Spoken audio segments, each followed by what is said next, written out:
obviously want to talk about Facebook's coin. I'm curious, though. I bet a lot of people don't know that there is a blockchain caucus in Congress. So I'm curious, what is your mission, and why is this something you want to be part of?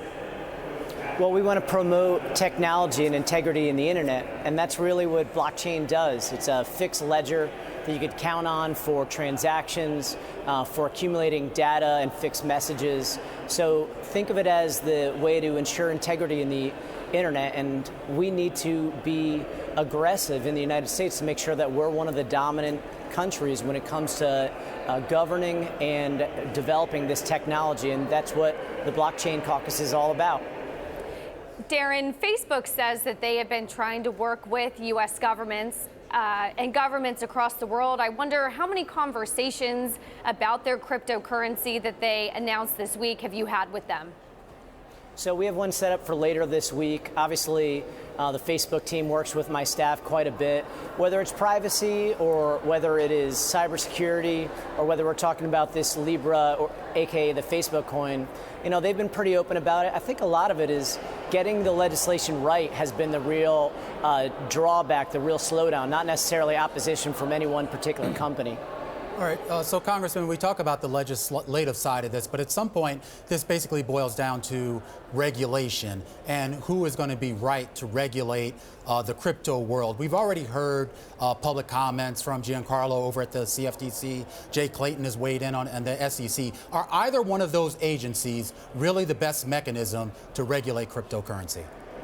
So we have bipartisan legislation, the Digital Taxonomy Act and the Token Taxonomy Act, which would establish definitions as well as jurisdictions among them.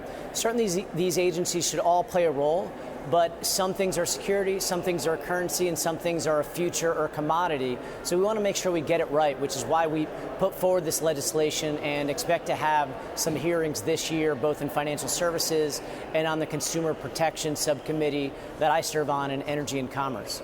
Congressman Soto, I'm curious. So we hear a lot from the politicians, especially the ones who are running for president, about things like breaking up big tech or limiting their ability to engage in certain kind of business practices. But I'm curious, when you talk to your constituents in Florida, is this high on their minds? Is this something that they're thinking about too, skepticism about the growing power of companies like Amazon and Alphabet and Facebook? I think the main concern is just to make sure that people can have control over their data, that the internet is secure when they're doing their transactions, that they could have some privacy and make sure that we're not having cybersecurity breaches. So people just want to make sure that when they're conducting their business on the internet, that those rules of the road are in place. And we're working on a big privacy bill on the Consumer Protection Subcommittee.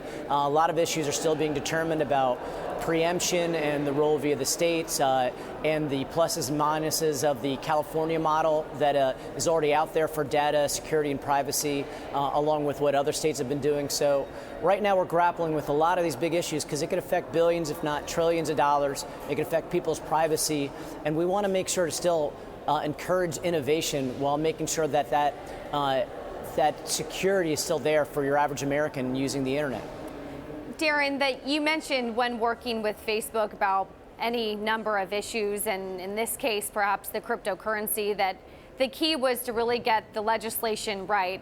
And I wonder if it helps that it's not just the Facebook coin, but they're working with a lot of other established big companies like PayPal, Visa, MasterCard, Uber. Does that help bring some credibility to the table when you're working with them and having a lot of input about the right legislation? Well, certainly. You have some of the older members who Alphabet or Facebook or some of these new tech companies are a little new and sometimes scary to them. So having some of the longer established companies like Visa or MasterCard or others joining some of these new tech giants like Spotify and Uber and others certainly will help with some of the more senior members who this is all real new to them. But I think the key is, though, Congress is grappling with these complex issues. And it's not any one company trying to stop us. It's just a matter of how to get the right balance. And we want to make sure to take the right time to it. But absolutely, we need to come up with work products this term, hopefully this year, in both the privacy area, in the cryptocurrency area.